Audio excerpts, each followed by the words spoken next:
Do you think that it's time for Governor Walz and Kamala Harris to actually do a press conference and do an interview with the media? I think it's time. Don't you all?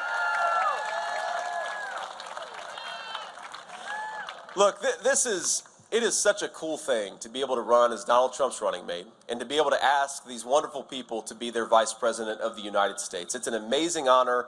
Aside from being a dad to those 3 babies and a husband to my wife, the greatest honor of my entire life is standing up here and being able to run to be the next vice president of the United States. But it is an awesome thing. It's not just a cool thing. It's not just a wonderful thing, though it is. I am asking you all for something that is quite profound.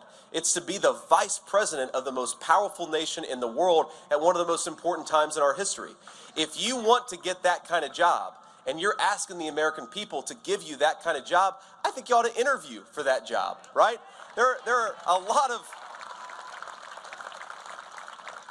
of jobs that are less important than Vice President of the United States where we expect people to interview before they get a promotion. Kamala Harris is asking the American people for a promotion, but she refuses to actually talk to them before it.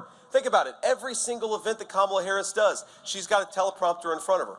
And I think the reason is because Kamala Harris cannot explain why she wanted to defund the police. Kamala Harris can't explain why she suspended deportations on day 1. Kamala Harris can't explain why she cast the deciding vote on the Inflation Explosion Act that made the price of groceries and housing so expensive for normal American citizens all over this country. And because she can't answer those questions, she is running for the American people. But my ask, whether you're a Democrat or Republican, whether you agree with Donald Trump on all the issues or most of the issues, or you disagree with him on most of the issues, is at least Donald Trump is who he is, and he respects the American people enough to go out and earn their vote instead of being expected to give in their vote.